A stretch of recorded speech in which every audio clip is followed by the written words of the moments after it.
everyone, and welcome to Empowering Homeschool Conversations. We are so glad that you are with us live tonight. If you're joining us live, or if you're joining us on our recorded session, we just love that, we have constant followers who join us on our YouTube channel as well as download our podcast. And so welcome. This is a broadcast put on by SPED Homeschool. We are a nonprofit, and our goal is to empower families to homeschool unique learners. And so we want to make that possible for you if you have a struggling learner, and there's just a lot of things that go with that. And so we're just here to encourage you. And this month we are focusing on the topic, finishing well. And this is the final broadcast we have on that subject. And my guests today are Beth and Greg Langston. For the last 20 years, both Beth and Greg have empowered students to master their self-discovery, which our topic today is nurturing self-discovery in teens. So how fitting is that? Allowing them to successfully activate their life's purpose. Beth, who graduated from Purdue University in Education, has guided hundreds of high school students worldwide to navigate the dreaded college application essay process with tremendous success. And Greg also graduated from Purdue's Kreinert School of Business, and Greg pursued an international business career, which allowed him to mentor hundreds of young professionals while leading businesses to over $1 billion and working in 65 countries. By the time their kids were 13, they had been to 12 schools and lived in 5 countries. So, wow, that's amazing. I'm just so glad to welcome both Beth and Greg to Empowering Homeschool Conversations, and I know you're just going to be blessed with what they have to share. And we just want you to be part of this conversation too. So make sure that you comment in the feed if you're watching, like I said, on Facebook, on YouTube, or on Periscope. We're broadcasting live in all 3 of those places, and we definitely want to make your questions, comments as part of our conversation, because that's why we do this live. So welcome, Greg and Beth. I'm just so glad to have you with us tonight. Well, thanks, Peggy. We're glad to be here. It's our pleasure. Good. Yeah, this is awesome. We've been talking about self-advocacy this month, about volunteering and internships and work study programs. But before we even get to those things, I know like some of those things are discovery things, but there's so much that we can do ahead of time with our teen to figure out just who am I, and really is that really what self-discovery is, and how does that translate to a teen who's hoping to transition out of high school into a job or college, and how does that all fit together with this word self-discovery? Well, Beth and I believe that every young person has a story, and our job is to unlock that story. And it's not their parents' story, it's not their teacher's story, but it's their story. And so in order to do that, they need to go through some steps of self-discovery that I didn't learn until I was an executive running thousands of people. And the companies were investing tremendous amounts of money into me so that I could figure out my strengths, my weaknesses, my values, and how I could inspire and lead other people. And so we felt that there was a need for this to be taught to young people because it's not being taught in the schools. And so that's why it's extremely important that regardless of the program that your listeners are going to use, that they should encourage their young people to go through a self-discovery process. Yeah, that's a really good point that, I just remember growing up, people like suggesting this is what you'd be good at, this, but not with much, back thought to that, or this a process involved in that. It was almost like, let's guess and let's try. And it sounds like what you're saying is that that's kind of how it still goes about, the process.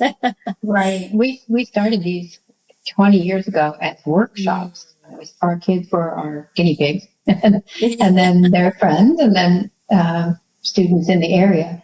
But now, because of COVID, we've been able to put it online and hopefully get it out to more people. We're talking to the schools in the area here in San Diego where we live, and just trying to get the word out. And a lot of people don't even know that this exists. But all the educators that we talked to are so excited about it. They said it really fits their social emotional learning bill that they need to fill right now. That is so true. And that there is such a lack in that. And the funny thing is, we teach that to the special ed students, but we need to be teaching it to all the students and not just the special ed, the social emotional part. And then the self-discovery part, it sometimes gets tacked on to that social emotional learning, but it doesn't always go in there. Sometimes we're just working on social skills, and we're working on, anxiety management and all these other things, which are kind of the products of not really knowing who you are. It's so true. Exactly. And to make things worse is with COVID, I think there's a predisposition to think, well, I'll just give them one assessment, and on a given day, they take a strengths and skills assessment, then, Greg should be an engineer. So Greg goes on the path, and his parents think that Greg should be an engineer, when really there wasn't enough self-discovery that was done. And so I think that as a result, lots of young people go on a path that may not be right for them. And that's what we're aiming to fix. Yeah. So can you talk a little bit about that with, going down the wrong path? And I know you shared some percentages with me ahead of time that were just staggering as to, what the average is when students don't know who they are, where everything goes awry and how much it goes awry. Well, the simple facts are that only 40% of college graduates graduate in 4 years. And 60% of these graduates graduate in 6 years. And the reason is because they're changing majors 3 times, at least 3 times. And that's because they haven't received that self-discovery training. And so they say, well, I'll figure it out when I'm in college. But the only problem is that if your college all-in costs $40,000 or up to $80,000, and it takes you a year, and it takes you 2 years to figure that out, that's $80,000 to $160,000. Yeah. And, that's one of the reasons why student debt is $1.7 trillion. And then add to that the fact that 87% of people 16 to 29 have no purpose or meaning, which is just really a staggering number that really, while on the one hand it's very sobering, on the other hand it's really encouraging for us, because we're providing a tool, and we encourage, don't just use our program, but we encourage parents to help their students do the self-discovery, because it's not being done in school. Maybe some homeschoolers are getting it because they have very involved parents, but in not universities, but in high schools today, the average number of students per college admissions advisor is 424 students per advisor. And they could be absolutely fabulous at what they do, but how can they personally impact, each one of those 424 students? Right. And, you brought up a really good point about, them taking a test in one little segment at a time and it not really showing the full picture. And that compounds when you're trying to work with that many students, and you maybe only see them once, a semester? Right. And then you look at this one test and it's like, oh yeah, this is what you're made for. And it's such a small snapshot.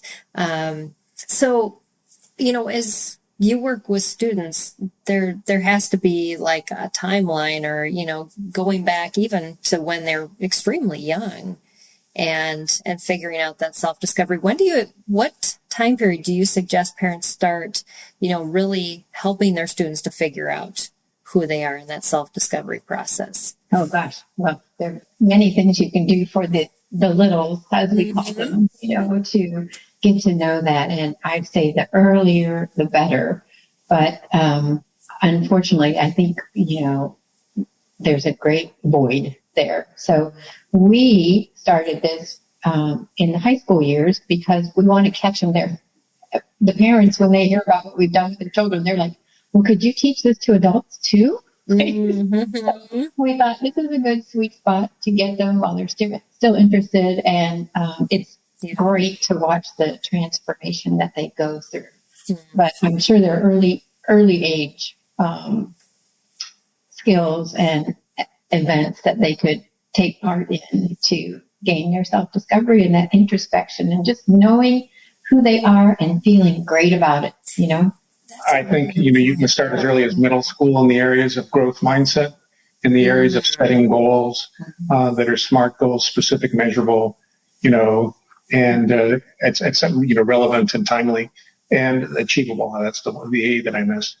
I think you can start that in the middle school years, but when you're really doing the heavy lifting of the self-discovery that we do, we recommend some kids can do it when they're freshmen, but we think the sweet spot is in their sophomore and early junior year when they should do it, because by the time they're seniors, their hair's on fire and they're doing too many things. Right. And it's not too late, but it really puts a big challenge on them. And one of the things that happens when you go through self-discovery at an earlier time, you can, instead of adding something additional to your plate, you have the wisdom to be able to deselect from doing certain things, to say, based upon my goals and my objectives, I want to deselect doing my second and third sport. I want to deselect doing AP XYZ because I'm not going to need it. I would rather focus on math if I want to be in physics or in chemistry or something like that. That's a really good point, because yes, it's sometimes about just loading them up with so much stuff and not really honing in on what they want to do and really, or can do. Yes, exactly. And I know it's when you get to that point, if you are in that later, think about a gap year with your students and you making time for this versus just like Greg was saying, the statistics with college. A gap year can save you $40,000 to $80,000. So true. It's really not a waste of a year. Well, and add to that the fact that some young men and women they feel imposed to go into college right away, and they hate it, they don't know what they're supposed to do, and then they drop out. The horrible story is that they now are saddled with this debt. They can't get a job that effectively pays back the debt and gives them a standard of living that's what they want. And so it creates a vicious circle. So really, it's extremely important that they do the self-discovery early on. And what we believe that's most important is you start with your personal core values or core beliefs. And that's something that our program always starts with. That's awesome. So I've got a question from a viewer. Are you guys ready to answer that? Okay. So Paulita says, I thought my son wanted engineering because of his passion to build characters and robots. I invited him to some introductory engineering, but the truth is what he likes about building is the ideation, the design, the visuals, colors, and balance, and even that I might have gotten wrong, but I want to invite him to other resources of design, I think. And then she added something else. Not sure I can help my kid with goal setting. I'm not good at that. Okay. So most of us are not. so first of all, just asking, I'm observing this and we tried some things out and now I'm finding out some other information, and then about the goal setting and parents. So how would you answer that? Well, one good thing we recommend is getting hands-on experience at the thing you think you want to do. Our son is a great example of this. His whole life he thought he wanted to be in the medical field, just so interested, and as he got older he said, I think I want to be a surgeon. And so during the one summer in high school, he interned with a cardiovascular surgeon and a neurosurgeon. And by the end of his summer, he's like, this is not at all what I want to do.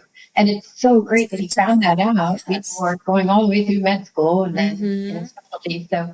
So getting hands-on during the summers or whenever you can, during breaks, use your connections to say, hey, can I just tag along with you in your job?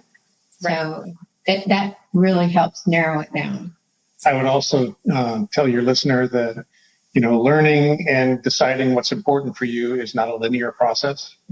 Just like very good. we call going into college the college flight plan, because, when you're flying from San Diego, where we live, to Florida, where you are, The airplane's, off a straight line. It's not going in a direct line for about 98% of the time. It's constantly making course corrections. And so your son or daughter who is trying to determine what they want to do can make those course corrections. And the key is to do it earlier rather than later. Yeah. Yeah, that's a very good point. Yeah. I mean, I just applaud you, Paulita. You actually thought, okay, this is something, and then you found something else. So now you can dive into all those areas and do Lucky those you. course corrections like Greg was talking about. And yes, that's so true. And course corrections around storms or anything else. And I mean, that's what comes up in our own lives. And that's a really good point, because I think we get frustrated with ourselves when things aren't exactly the way we expected them to be. And instead to use it as a learning experience and to move on through that. So what about goal setting and parents who say, I'm not good at goal setting. How can I then help my student with that process? Do you have any tips or hints on that side? Sure, absolutely. What we do in order to make it, we're all about simple. And, this is where the beautiful combination, well, my wife is beautiful. I can say that for those of you that are listening. But the beautiful combination that we have is that I'm the visionary thinker from a business perspective, and she's the educator that says, that's all well and good, Greg. That looks really great on a whiteboard. But we're trying to teach a young student how to capture this pretty heavy concept like setting goals and setting your purpose and your values. Yeah. How do we share that in increments that are no longer than 2 to 3 minutes? Yeah. And the beauty is that we've been able to do that. And it takes the strengths of both of our, our skill sets. And so what we do is we basically break down goals into 4 different, what we call success elements. They are health, wealth, wisdom, and relationships. Oh, and so when you are in the school years, your major job is not wealth. Your major job is academic accomplishment. Yeah. And so for the 5 years in high school and through college, for as long as you go through college, your wealth success element and goals are measured in those terms. They subsequently will turn into your wealth goals. And so what we do is we take them through a process that helps them to determine what are their health, wealth, wisdom, and relationship goals in all aspects of their life. That's great. Yeah, that makes it so much simpler, because I think parents could even apply that to writing their students' IEPs. Because we do that for homeschoolers. We have our own template that we have parents use, and they're often like, well, what do I write? And so I love those categories, because those are things we all need to work on. And you're right. When they're a student, they're working on those academic pursuits, because that will lead them to how they're going to have a job and be productive in society. So, and let me give you an example. On the health side, it can be, I'm trying to run a mile in under a certain period of time, or I'm trying to make sure that I get 8 hours sleep, which is something that most teenagers don't do. Or I'm trying to make sure that I eat this way.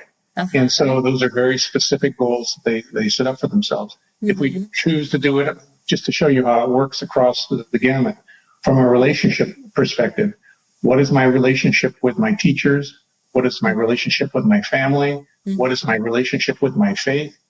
And what am I doing in regards to each one of those? And what should I start, stop, and continue doing to make best use of those?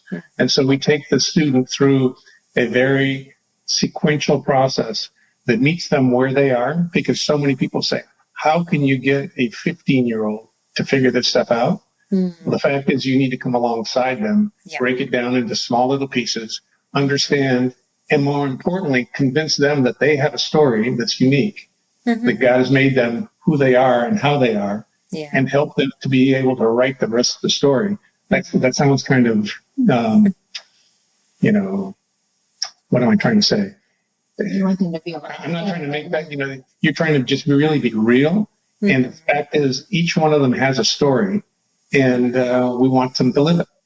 Yeah. That's beautiful. And to give them that ownership, because so many parents will just step in and say, well, this is what you should be, and and kind of overstep that boundary, but to challenge them at those places with those goals and ask them those questions. I think that's a good way to start in them trying to figure out, because often they don't know to ask themselves those questions.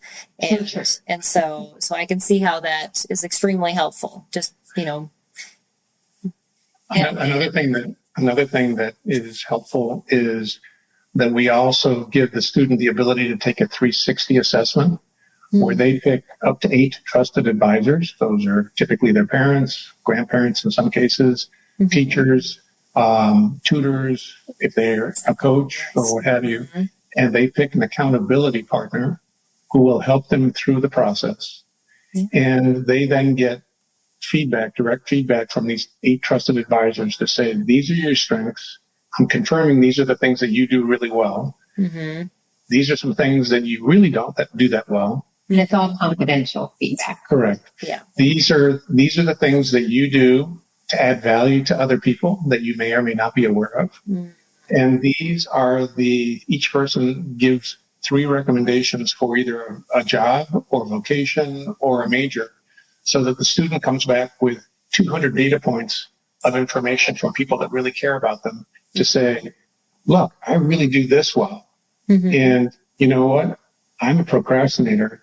Everybody tells me I'm a procrastinator. I didn't really want to admit it, but I am a procrastinator. So what am I going to do to fix that? Right. Yeah. That's very valuable information. And, most of us as adults haven't gotten that kind of critique, and it would be extremely helpful. What you said, like you said, it's very revealing. And you have to be willing to take the good with the bad and know that everybody has their ups and their downs. So, yeah. So I've got another question from our same viewer. We'll dive into that. She said, my son is just now understanding he gets to make decisions, first year homeschooling, and it's new to him. So he still wants me to tell him what to do. He's 13. That is typical coming out of a school situation. It's just like, these are the classes you take. And so she asked, how can I help him take more ownership? Well, we work on setting priorities with our kids because they do get a lot on their plates, right? And so if they can learn how to set priorities well and put their tasks into urgent and important boxes, explain it. Sure. There are 2 types of priorities, as Beth mentioned, urgent and important. And the thing that you want to do is have a student, is it Paulina that you said is her name? Paulita. Oh, Paulita. Your young student who's 13 may have a list of all the different activities that he needs to do. What you can encourage him to do is say, I'm going to break all these tasks after I write them down on a piece of paper, break them down into 1 of 4 categories. What do I need to do first? So these are the most important and urgent items that need to be completed today or tomorrow at the latest. Number 2 would be those things that he needs to schedule. Those are important, but they're not urgent. And typically things aren't always urgent and important, but they should be scheduled for a specific time. Number 3 is to delegate or get help. And he may be saying, well, I'm a 13-year-old, how can I delegate to anybody? If somebody asks them, hey, listen, can you help my friend out for this? You could possibly say, hey, I have another friend who's better at this. And basically, in essence, diplomatically delegate the other person to do it. So that's urgent but not important, and get somebody else to do it for you. And then the 4th thing is, and this is something that too few young people do, is don't do it. It's neither important nor urgent. And so you don't need to do it at all. So once a student understands those concepts, they go through the list and put a 1, 2, 3, or 4 next to each one of the tasks. And he or she then has their sequence of priorities. And they feel a little bit more control over their yes and no. This is what I'm going to do. This is what I'm not going to do. And gives them a little more independence. But that's really normal for a young student who's been taught, listen, do this, get up at this time in the morning, go to this class, go to this class. And for you now to say, okay, now You're free. Go do what you want to do. Our Exactly. responsibility as parents is to provide the guide rails. Mm-hmm. They can play within the guide rails or within the hash marks of the football field or soccer field, as long as they feel the freedom to work within those boundaries. Mm-hmm. And then we can step in and help them when they stray. But allow them to make mistakes too, right? That's so important. Yes. While they're under your tutelage, Mm-hmm. allow them to make those mistakes and deal. Yeah. Well, as you two were talking about that, relating that to homeschooling, Paulita, I just want to, encourage you to write down your son's assignments for the whole week and then follow the advice that Greg just gave you about allowing your son to prioritize the tasks. And if he wants to do all of his math on one day, as long as everything's done by the end of the week that he needs to get done, and he handles that in whatever manner he wants, and sometimes there will be consequences because I've had children not do stuff and I've gotten to the end of the week and it wasn't done. But again, that's another learning lesson but they learn to take ownership because there's consequences for not doing the work as well. So, and one of the main struggles that kids have when they get to college is time management. Mm-hmm. So it's good to learn that early. Give them the tools to learn that at a young age. Yeah. Well, Paulita said, thank you. That should be a good start. Well, you're so very well. Good luck. Yeah, exactly. Awesome. So how do, we've been talking a little bit about goals, but how do personal goals and values fall within that self-discovery process? Well, this is basically what I'm most passionate about, and that is that young men and women should determine what their core values are. Mm-hmm. And if your listeners can envision a large oak tree, very mature oak tree, and it's a cutaway with a root system that goes deep into the ground to hold the tree up. If you envision those roots as the values or core beliefs of your student or, your son or daughter, right. And those core values and clarity on those are extremely important. Mm-hmm. And those values or core beliefs then hold up the trunk of the tree, which is your purpose or your why.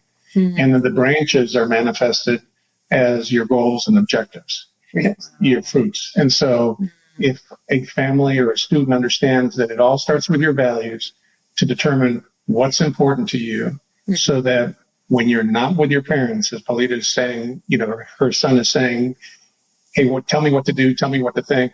In many cases, young people have their parents in their family's value system, but there's going to come a time when they need to identify their own value system. And we take them through a process with a card sorting process that presents them with 60 different values. And they can work on their phone or their iPad or their computer and say, these are our must-have values and why. These are like to have, and these are, neutral. And what they do is they go through a sorting process to the point where they get down to their 3 core values. And then we have them place them in order so that they then can go through an additional gating process to say, why are these core values important to me? What's important to me? Who or what is positively and negatively impacting my relationship with this value? And what should I stop, start, and continue doing to fix it?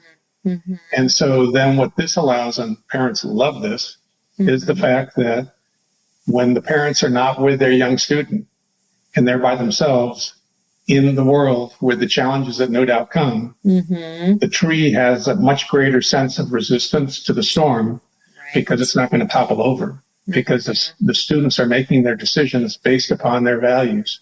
And we take them through a process to say your first value, second value, and third value. If it passes all 3 of those values, proceed. If it doesn't, don't. That's extremely important to help them.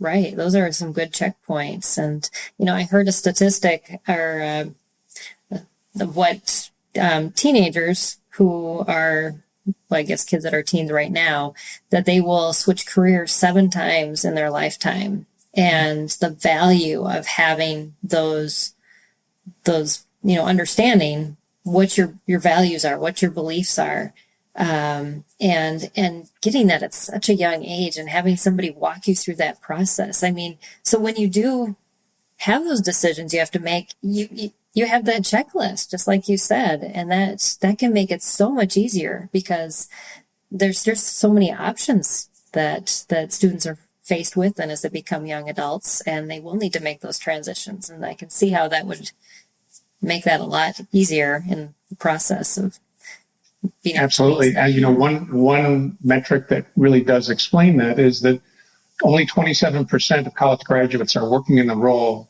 closely related to their undergrad degree. Mm-hmm. And that manifests itself in that over 70% of the people in the United States that are working in jobs don't like their jobs. Yeah.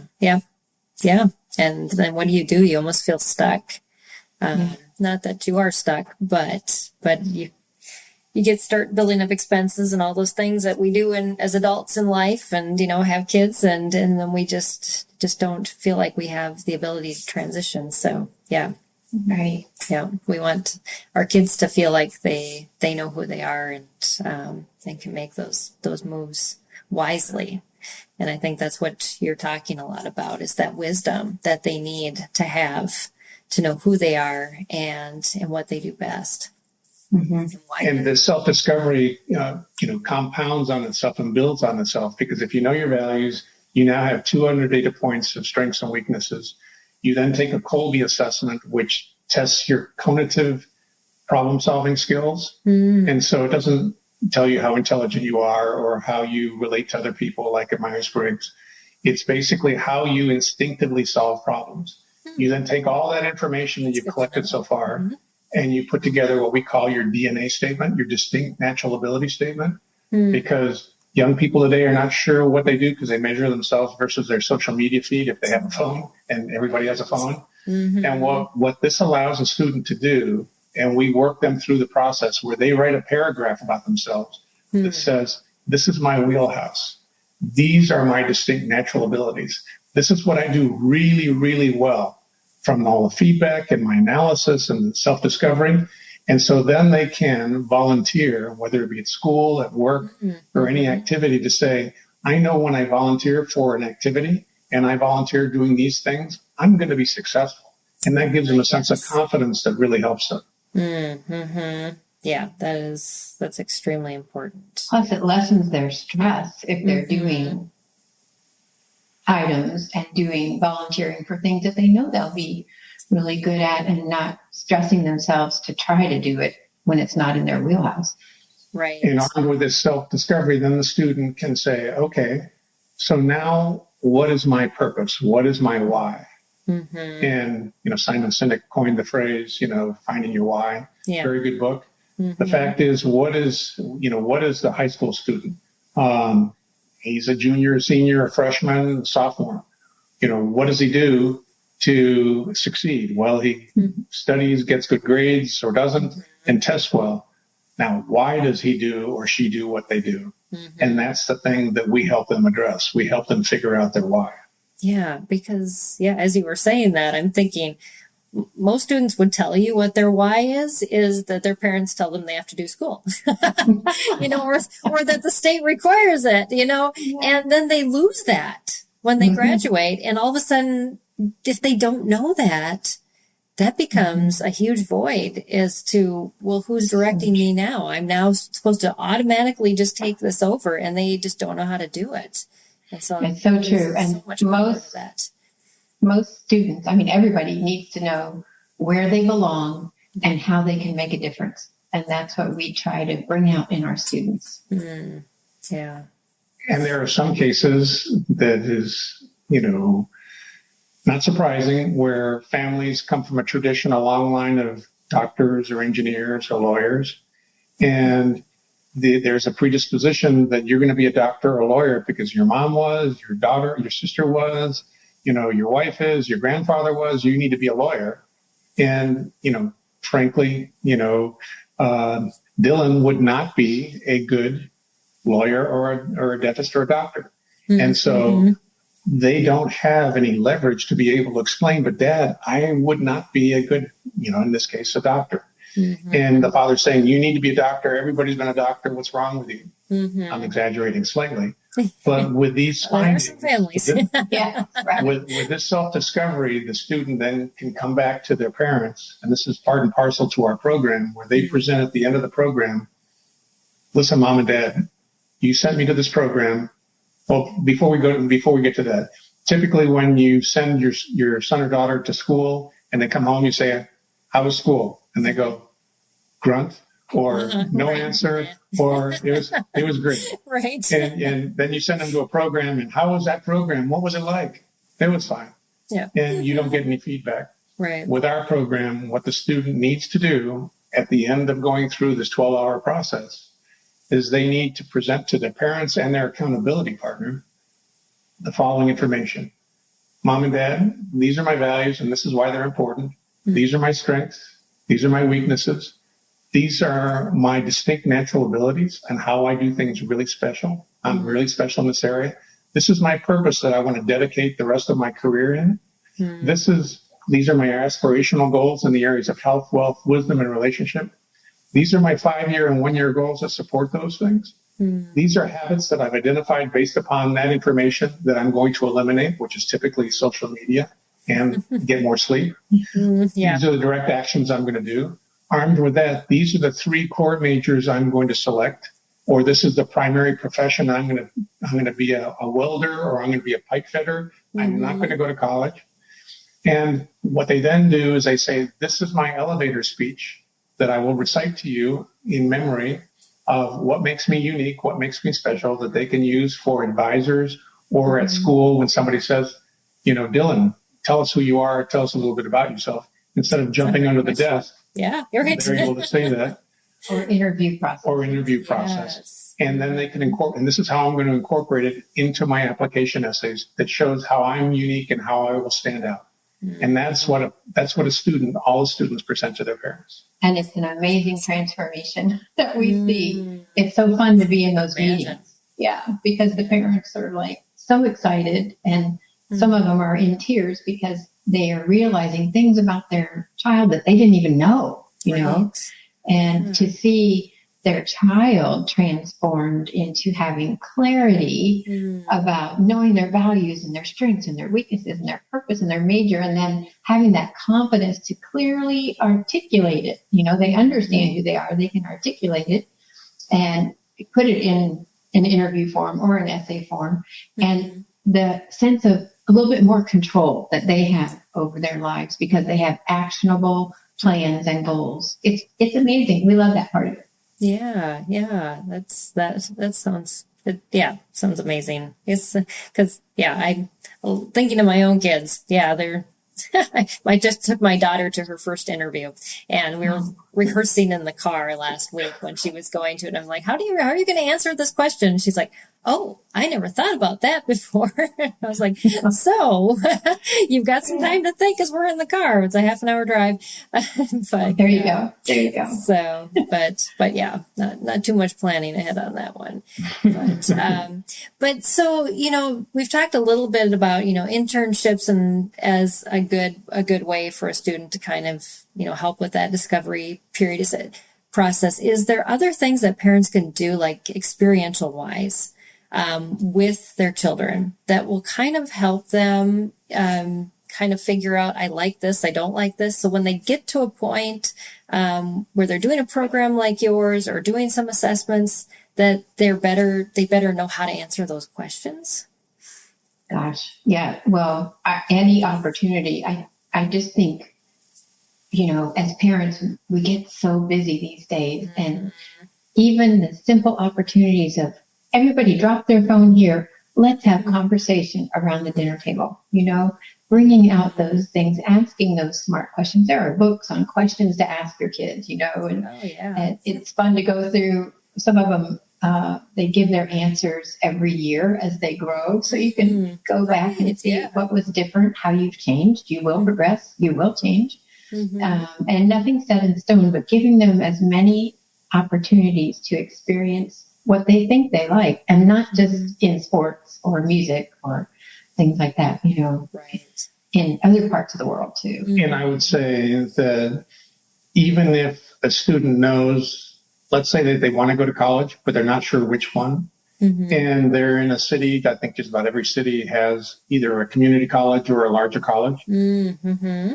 Reach out to the school when they're a freshman and sophomore and go on a tour and go visit the school to get a feel for what they like, what programs. They may have labs, they may have certain things that they find interesting, and do that earlier rather than later, because you don't have to wait till you're, a senior to go do this really activity and visit. You can do it earlier. Right. And also the other thing too is, it's very expensive to go to college. You can start as a freshman and a sophomore to start finding scholarships that will help defray the cost of going to college. Because so many scholarships go unawarded because nobody knows they're there. And there are companies that specialize in just that, finding it. You might want to also speak to the testing process of practicing testing earlier, SAT and ACT. Because that's really, you used to tutor that. Yes, I used to teach ACT, SAT. It's great, and I loved it. But to me, these are strategies. It doesn't. I don't think it really tests how smart you are or intelligent you are, but it does test how well you know how to take their test. And so test prep places will prepare students on how to manage their time, which is key in those. And then help with essays. When I finally get to the essays, I had a great gal in Minnesota who was so qualified to get into every top school, that she had done entrepreneurial work, but she didn't want any help with her essays. So when she got to me, because I do the essay editing, she was getting rejected by all these great schools, and she couldn't understand why. And I said, well, could I just see the essay that you actually did submit? Because when you get on a wait list for a college, you have to write then another essay saying, what have you been doing since you first applied to us? And so we were getting ready for to write those essays. But she showed me her essay she submitted, and in the first paragraph, there was an error, a grammatical error. So you have to have people, you have to let people look over those essays just to catch things that we think we're going to catch it. But you need more eyes on it. Not necessarily to give the ideas, to pull out ideas, yes, but don't let people change their mind about what they're writing. Yeah, because the parents can't write the essays. No, I've gotten some of those. It shocked me what my son wrote about. He wrote about a day on our farm when we lived in Minnesota, and getting up and cold and his feet hitting the floor at 50 degrees and going downstairs to go out and do his chores, and how he found a dead lamb that morning. And I just bawled. I was like, okay, that's a good one. Right, exactly. And it was memorable, and they remembered him. Obviously, right? Wow. And all these years of study and all this testing, and it comes down to getting noticed by the admissions officers, and they only, on average, spend 8 to 12 minutes per applicant. Wow, which is amazing. And so, therefore, they have to be able to write compellingly and be able to stand out.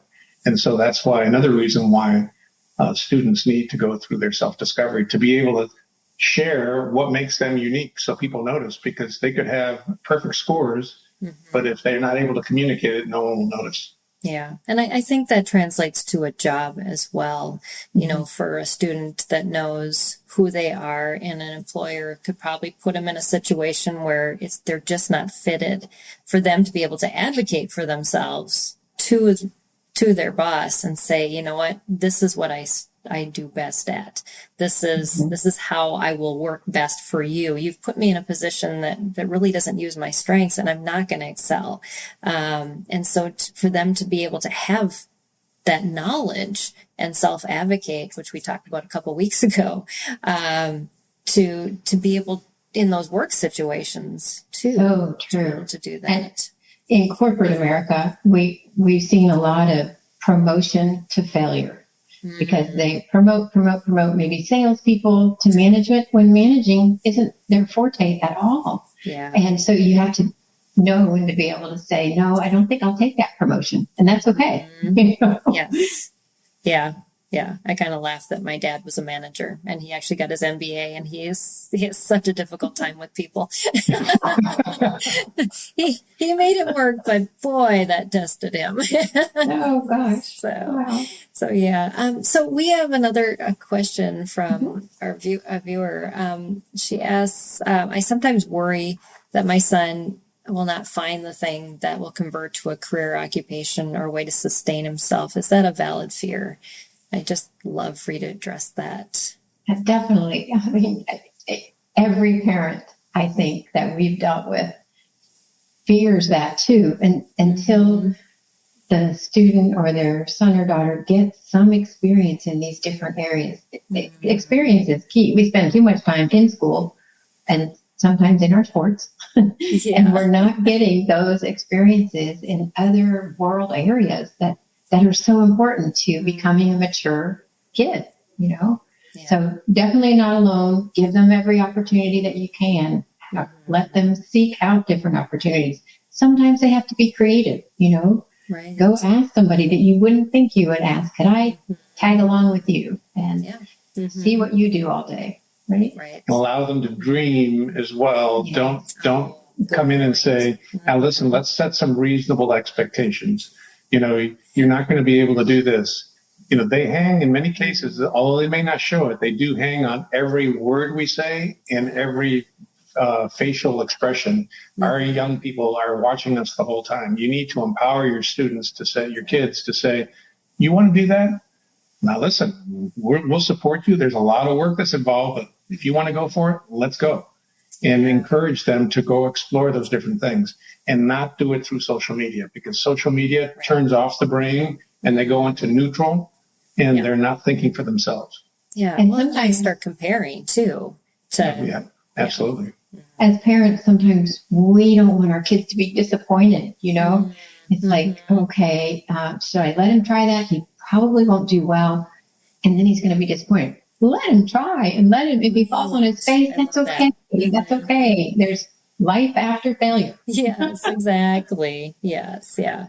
And some things are just stepping stones, you know, too. Yes. I think, you know, my son beat himself up so bad because he went to welding school.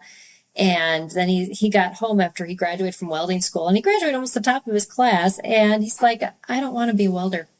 He's like, I really, this experience really told me I didn't want to be a welder. And he's like, I've been praying about it and I think I should go to college. And, you know, ending up getting an engineering degree, I was like, this is not, you know, a setback. Cause he was like, I wasted a year. And I was like, no, you didn't. Now you're an engineer who can actually build the stuff you design. There are companies that can do that. Right. So. Absolutely. I work for Lincoln Electric, which is something that he would be obviously familiar with. And the fact that he now has a hands-on understanding of how you join two different pieces of metal together makes it much easier for him to do the engineering calculations. When somebody says, you know, well, we want to just join these two things, he can say, well, you can't do it because the temperature is not correct, or ABC has to be done first. And the other kids in the class, the students in the class are going to say, what is he talking about? How does he know this?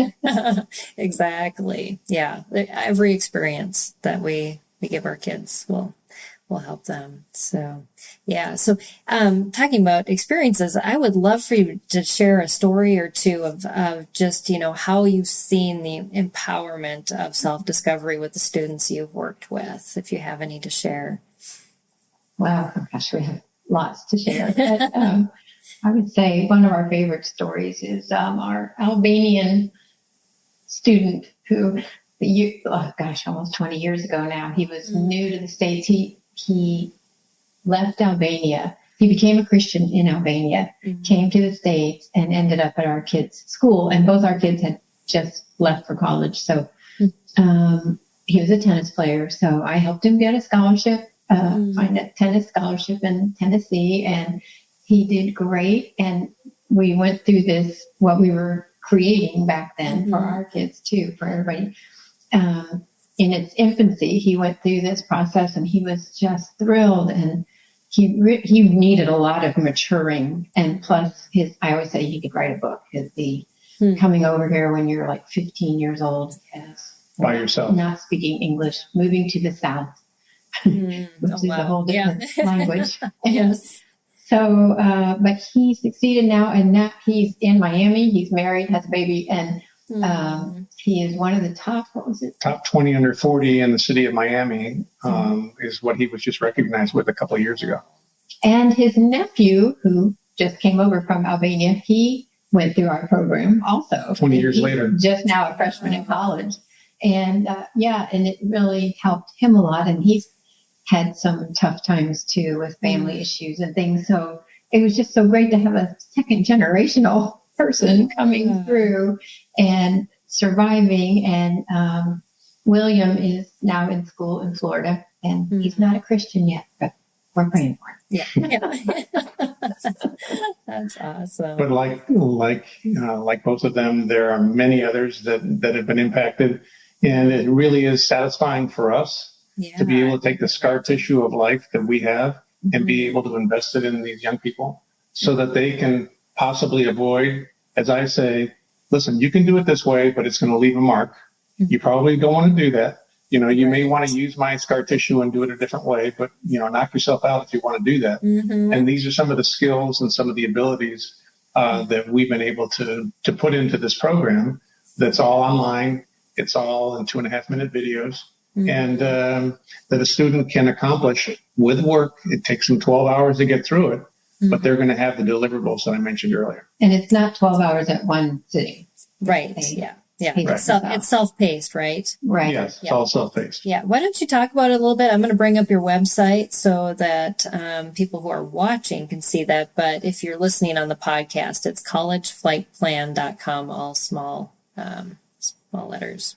Right. It's basically it's a 3-phase process that takes you through a discovery process where we talk about the values, the 360, the Colby assessment, your distinct natural ability, your purpose statement, your aspirational goals. You then have all that discovery. Then you say, okay, what am I going to determine as a result of that? And that's when you figure out your 5-year and 1-year goals. You determine the daily actions in your core majors. And so now that's the determined phase that's now complete.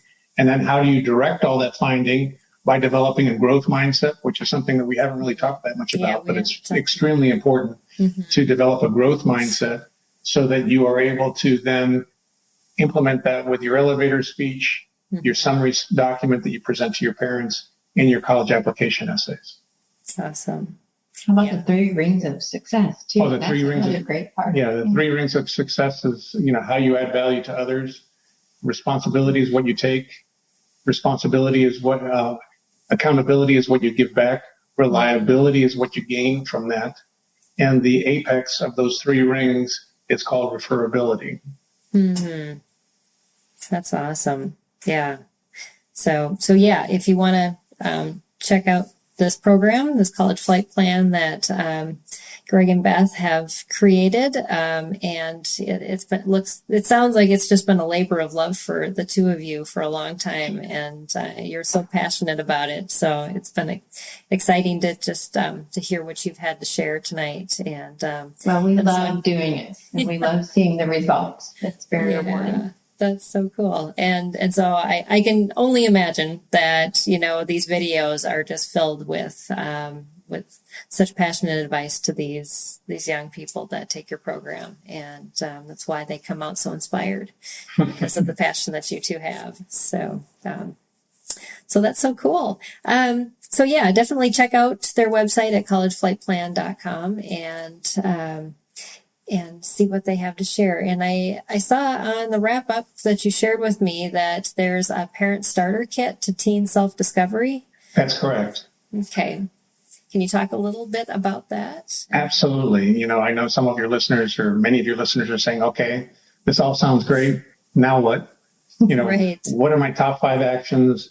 What are some of these statistics that you shared? Because they're kind of, big numbers that involve a lot of money. Share those with me. We include those, some free assessments that we recommend, some ACT, SAT, prep resources as well, some scholarship resources, as well as how to get in touch with us. And they can get all that information at collegeflightplan.com/guide. collegeflightplan.com/guide. Or you can just email me at Beth@collegeflightplan.com or Greg. at collegeflightplan.com. That's correct. And I'll make sure to put all those links in the YouTube feed so that if you were to come back tomorrow, you'll find them all there, and I will have that all updated for you. So that's great. Well, thank you so much, both of you. This has been a joy, just chatting about this subject, and definitely, like I said, it is the precursor to everything we've been talking about basically this month. And so it's kind of a good way to wrap up, because I think a lot of times when we start talking about internships and all those things, parents kind of, their heads just go, well, where, how do we figure out what we're going to do? And so you just gave the answer. Good. Well, thank you so much for having us. We really appreciate it. It's really been our pleasure. Yeah. And we have some viewers saying thank you too. So thank you all. It's been my pleasure interviewing you. And this wraps up our month talking about launching well with teens. Next month, we're going to start focusing on, because a big question we always get from homeschool parents is, how do I teach multiple kids at the same time when they're different ages and different learning levels? Well, we're going to talk about that. We've got a lot of experts coming up that are going to share some great ideas with you on how to make that possible. It is possible. I actually taught 6 kids all the way from age 2 to 14 at one point. So Wow. It's doable. You're my hero. Just a little crazy. But yeah. So next week, we're going to talk about experiential learning with a homeschool mom who's taught her 9-year-old and her son, who just graduated, with that age gap all the way through. And they both have learning differences. So she has a lot of experience to share with us. And so you'll definitely want to come back next Tuesday night for that. But make sure you check out our website at spedhomeschool.com. We have podcasts of interviews like this one, and almost 3 years in the running now. I think we have 167 podcasts now. So this will be 168. But we are also the #1 rated special needs homeschooling blog. And we also have a brand new website with I guess, courses and webinars that you can take from experts on how to homeschool high school with your struggling learners. So all of those things are available. And that's a separate website. It's actually called empoweredhomeschool.org. So you can check out that. And our partners are going to be adding more courses on there soon. So that's becoming a marketplace. But this broadcast was made possible by donors like you. So make sure you check out our website too at spedhomeschool.com/donate, where you can contribute to our nonprofit work in helping empower parents to homeschool children with special educational needs. So thanks again, Greg and Beth, and thank you all for joining us. And we will see you again next week, right here, same time, same place. So bye, everyone. Thanks, Peggy. Bye. Yeah, definitely. Bye.